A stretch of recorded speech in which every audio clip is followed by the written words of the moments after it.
until now. How do you feel like the defense is coming along from like the first game to what you guys had yesterday? Yeah, I think it's a work in progress. I think a lot of new people, and you saw that kind of in the preseason games. I think it started to come together in our first game, and obviously the chemistry will just grow from there as we learn to play with each other. But all in all, I was really proud of how hard we played, all of us, that first game, and we played together and played in an environment that was loud, so we had to communicate a lot, and it was a good first test for us. Yeah. If you could have like fixed a couple things on defense, what would you have? Whoops, I'm sorry. I think just being a little bit more sharper on some of our switches. Obviously, some of our ball screen communication. Some of our ices. But all in all, I think we worked through that, and we'll continue to work through that, especially in away environments. But just probably being a little more sharper. Portland's they're trapping in some of that kind of give you guys some troubles. This is one of the primary ball handlers. What do you guys feel like you can kind of tweak in that area going forward? Yeah, I think just being more aware of that, and we talked about that today. We worked on that today, so that's something we noticed too from the first game. But just being there as an outlet quicker, I think, is what's going to help us, and it helps seeing it on film too, and being able to see our mistakes and learn from them. So we'll be ready to go next time. Looking back on the film from that game, a lot of the times, like the screens were coming at you, you were just kind of refusing to be screened and just kind of attacking those screens. Can you just speak to just your mindset in that type of environment for you? Defensively, you mean? Yes. Yeah. It's a lot of our communication. I think you're not able to get through a screen if you don't know it's going to be there. So I think knowing that, hearing that, it already gives you more confidence, and we try to give that to each other. So I think moving forward, especially in loud environments, that'll be our goal. What do you remember about the Valkyries and like what loud was it tough to play against? Loud, and then also like the basketball stuff. Yeah, obviously they're an amazing team. They play both ends of the ball very hard. They play together on both ends of the floor, and they have an amazing crowd. I think one of the best in the league, other than ours, of course. But I'm excited to play there. It's a good team, and it'll be a good test for us. Rakia, the other day, she called you kind of the mom, like a mom of the team. Do you agree with that? Do you have any thoughts on that? No, but I guess maybe to her. But no, she's so fun, man. She's a competitor. We've been going back and forth with the Cavs playing Detroit, so we've been going at each other there. Okay. We're both I'm from Cleveland, she's from Detroit, so it's been really fun playing with her though instead of against her. Yeah, I love that. You guys had a big lead, and Portland had that charge to get back into the game. What were some of those conversations in that fourth quarter that kind of led to that turnaround for you guys? Yeah, I think a lot of those conversations were just kind of calming everyone down in times of, obviously, they got the momentum going a little bit. The crowd got into it. Sky pulled us in a couple times, and just playing together, playing our game, and that's what our focus was moving forward. And first game, I'm proud of us that we were able to execute that in a kind of hostile environment like that was. What's been the message from Coach, just kind of reiterating any sort of particulars about this long road trip, or just what are kind of in those conversations? Yeah, it's game by game, right? So it's 0-0 now. That first game's over with, and the only one we're thinking about is the one we got up next. So that'll be the mindset throughout this whole road trip. Coach told us he talked to you about how people question, you guys gave up a first rounder for Jacy, and how he has full confidence in you. Are you someone that feeds off of doubters, or does that ever factor into? Yeah, I think every competitor does. I think I've kind of been like that, honestly, ever since I was in high school. And I've kind of had that underdog mentality. Don't really worry about the outside noise, but all we're worried about, honestly, is the people in this gym and the people we compete with. So, but yeah, I think as a competitor, you always want to prove people wrong. And but as far as we go, we're just worried about winning and playing together. I'm all good.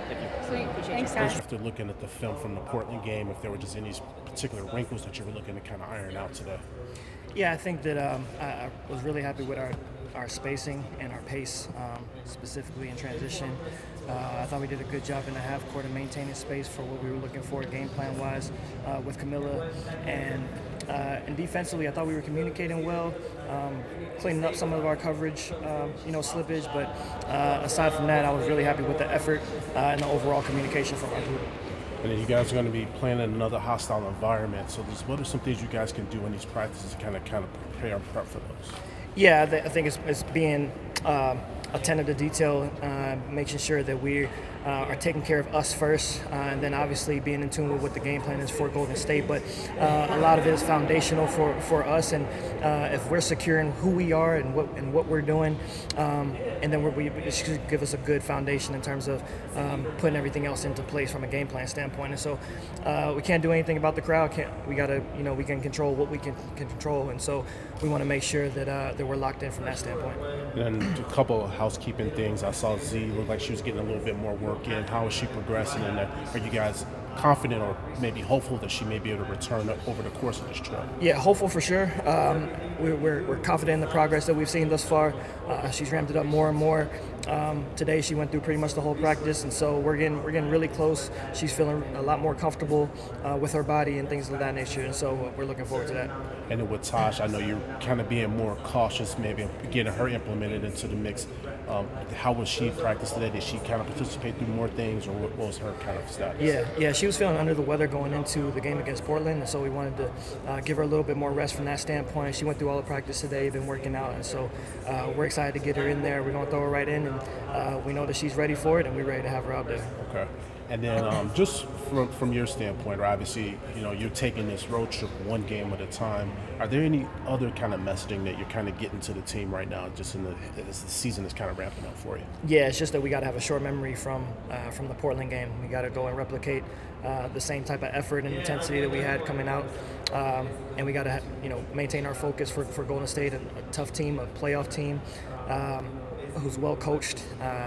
And as you saw, they got down early against Phoenix the other day and fought their way back and pulled through with a win. And so we got to come with the same level of focus and be able to clean up the areas that we need to, but also stay true to the things that we did well coming out of Portland. And so we're taking this as a game-by-game basis. We're treating it as we're 0-0 going into this game. That's what we got. And after the game, Rakia kind of was joking about Gabs and just the way that basically she plays like exactly as she just left college, right? And for you and the coaching staff, like, what does it mean to have a player like that just plays with that type of intensity? That's what we thought we were getting from when drafting her, and so we love her commitment to being coached. We love her passion for wanting to be out there. Said several times of how fearless she is to be out there. She made an impact in so many different ways, offensively and defensively, and so we want that continued mindset. Continues to be a great teammate. And, I was joking with her after the game. I was like, I'm sorry I ran you into the ground. Your first ever W game, 32 minutes. And she was like, oh, I feel fine. She said, I can play another 32. And so, you admire that from someone that's only a game into their W career, but she's got a long road ahead of her. From a good standpoint, from a positive standpoint, and just a long WNBA career that's in front of her. And then my last one for you is on E-Will. That fourth quarter that I think kind of showed her value to this team. For you, how does it just feel just like being able to have the security of a player like that just to be able to utilize in your lineup?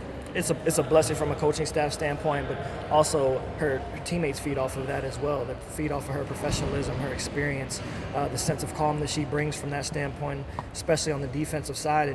And what she's able to give from an offensive standpoint is just icing on the cake. And so she came through big in clutch moments. We had to manage her minutes, coming off of maintenance and whatnot, and so we wanted to make sure that she was fresh and healthy for the duration of the games and for the duration of this road trip. But she gave us everything that she had for those minutes that she gave us, and they were super valuable. We'll close out with one from Alyssa.